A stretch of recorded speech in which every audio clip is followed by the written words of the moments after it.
he was doing over there, as much as he is able to say, and I understand most of it's classified, of course. So Jim, can you tell me what your title was, or designation of what you did? Well, it was Electronic Warfare Intercept Strategic Signal Processing Storage Systems Repair. It was basically the highest level in there. We didn't really do any development of new systems, but we were the people where if we got a black box that no one knew about and no one was trained about, we were expected to figure out what it was, what it did, and then make it work. Yeah, we were that type of people. There were very, very few of us in the NSA. Anyway, that's all I'm going into.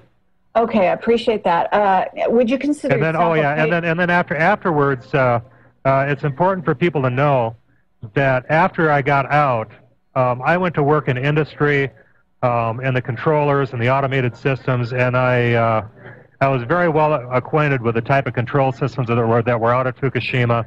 I knew what was possible. When I interviewed the reactor engineers that actually designed Fukushima, they were absolutely blown away by how much I knew without being told, because I was telling them details about their system. Well, how do you know that? How do you know that? How do you know that? Well, once you get qualified to a certain level, you pretty much know pretty much anything about any system. So, okay. And then also I did plenty of study, and I got, I got the goods. I got the training manuals and things like this for Fukushima, so I really got a good understanding of how the thing was put together. Okay, I appreciate that. So basically, you also said something about robotics, working in robotics. Yeah. Well, all of these systems that you have in industry are automated. As far as robotics go, I mean, you got your optical encoders, and you've got your your distance sensors and all this other stuff. And it doesn't matter if a machine is something that weighs 100,000 pounds or it's something dainty that'll fit in your hand or whatever. All the basics for those types of machines are the same. The ones that I worked on were in the steel industry.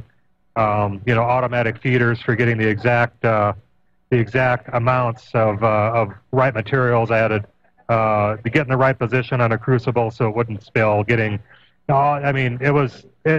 are so many things that go on. The right chemistry coming out of the smokestack and all this other stuff. Sure. And then all of this stuff gets controlled by a central brain. Somebody's pretty much everything you. that's in a steel mill is in place at a nuclear facility. Huh?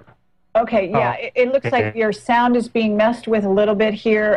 So I'm just going to ask anything that's in place at the steel mill. Oh, really? Okay. Okay. Jim? Yeah, can you hear me? Yes, I can hear you. Okay, great. Yeah, we're having a little bit of sound trouble there. Just want to ask you whether or not you were capable of looking at also, it sounded like you said electronic warfare division. So you were capable of understanding Stuxnet, is that correct? Because I'm told it's a pretty sophisticated virus. Well, all you have to do is realize that it's a virus that can fake anything. And then you have to understand how the pumps work, how the valves work, and everything in the steel industry.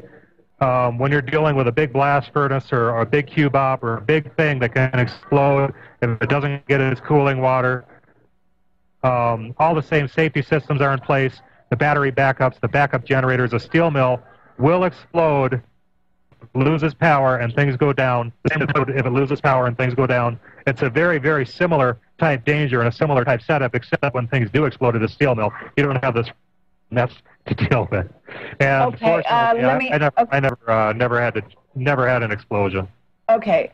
Now, before I go on, I want to ask you: are you still a patriot? I love America very much. It is my home. I love the people there. But America has been taken over by a criminal elite. I've been run out of the country under threat of my life. I can't be there. It was my intention to stick around with that nation and be through the thick of it all. But after having attempts made on my life, there's just and being jailed twice over the Fukushima report and receiving numerous threats, I had to leave. I had no choice. I did not want to leave that country. I got hurt a lot there.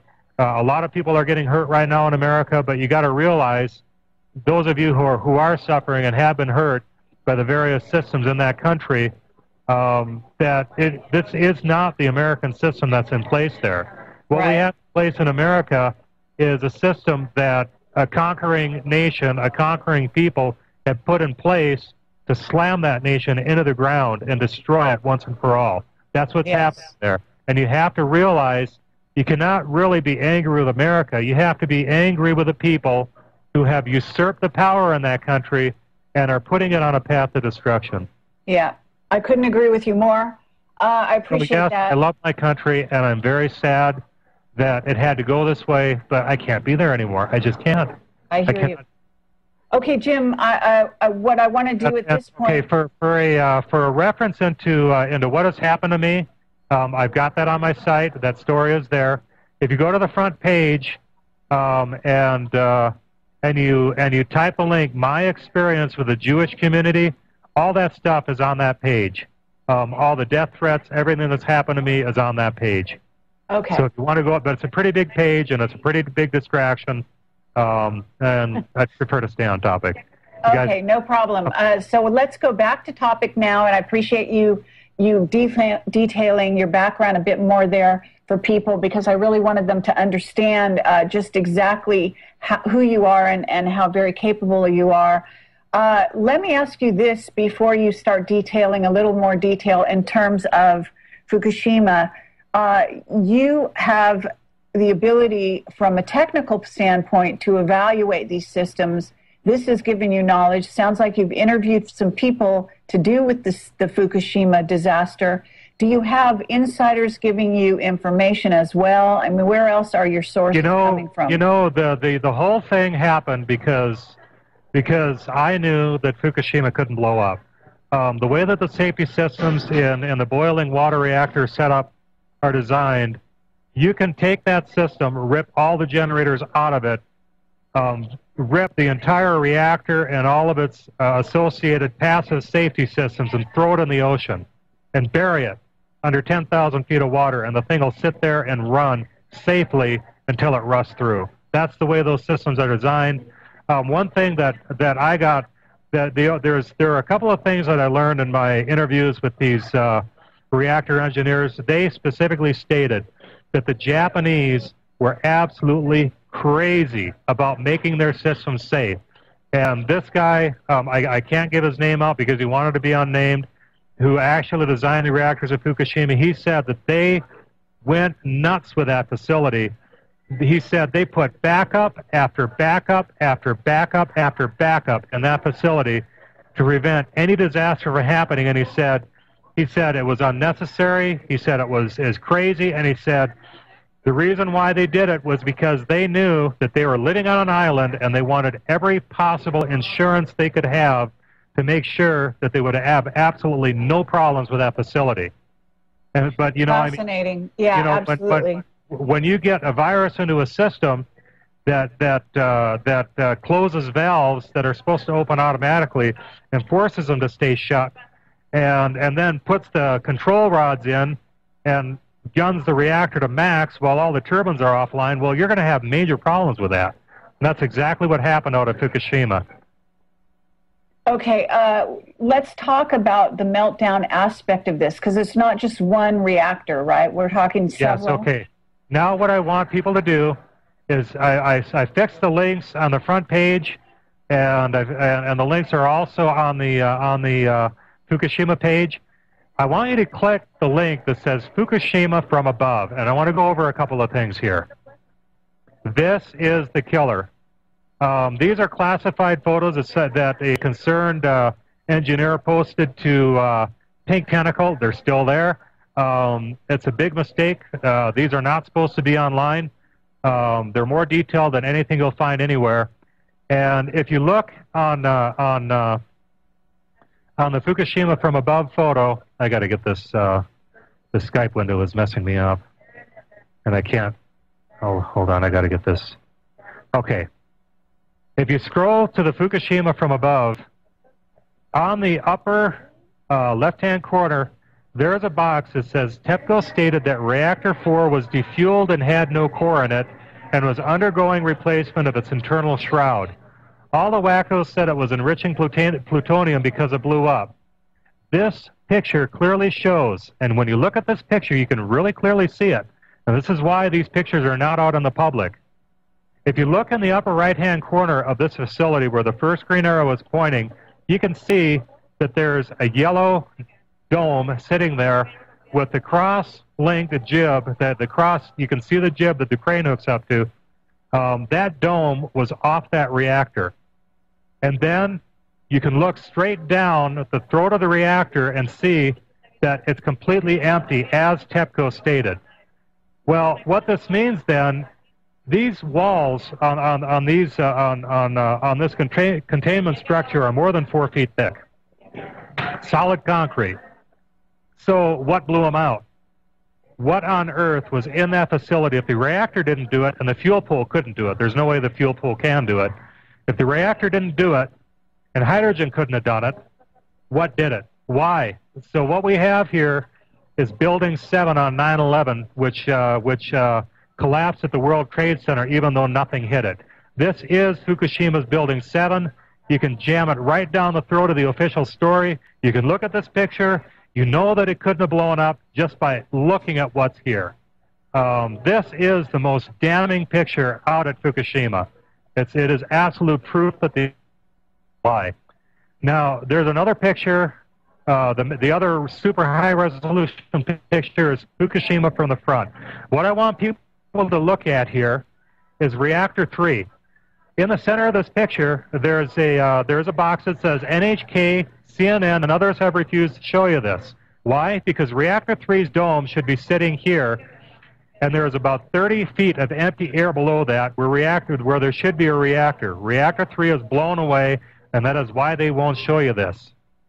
Okay.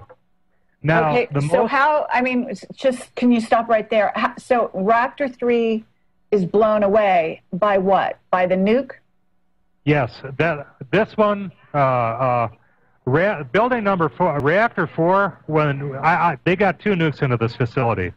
Reactor 4, when the nuke went off, it wasn't under pressure because it was disassembled. But when the nuke went off on Reactor 3, it was at least 3,000 psi, maybe 5,000 psi. It was made to run at 1150 psi. All the emergency relief valves kick in at 1050 psi. It's designed to run, and at 1110 the relief valves kick in. Those are the specifics that the reactor engineers told me. They said there's no way that this reactor system could possibly explode because the relief valves, unless they are told to stay shut by the control room, they will automatically open. And no matter how bad things get in that reactor, they will release all the steam that fuel is capable of producing. So you cannot get above a certain pressure if the relief valves are not being tampered with. So okay, but they were being tampered with, right? Yes, they were being tampered with. So if you look on the very far right paragraph, it says, one very important point, Reactor 3, which is obviously missing, is still giving normal temperature and pressure readings to the control room. Can you still hear me? It's really loud. Yes. Okay. It's still giving normal temperature and pressure readings to the control room. This would not be possible absent a controller that was infected with Israel's precious Stuxnet virus, which keeps all readouts normal both until and after everything is destroyed or blown away. So for months, with this reactor sitting here, obviously vanished in the picture, they were getting temperature readings, pressure readings, everything normal readings in the control room from this reactor when it wasn't even there. Wow. This is proof of the virus. Right then and there, that's absolute proof that there is a virus in that system. There's no way you can get around it. And then okay, another go ahead, but I do have a question for you. Oh, yeah, I'm waiting for your question. Okay. What I wanted to know is, did you talk to anyone who was at the location?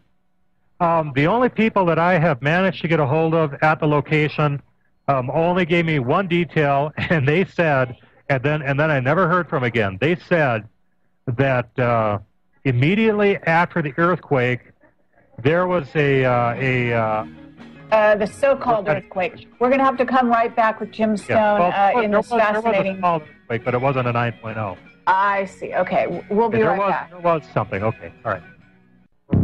Welcome.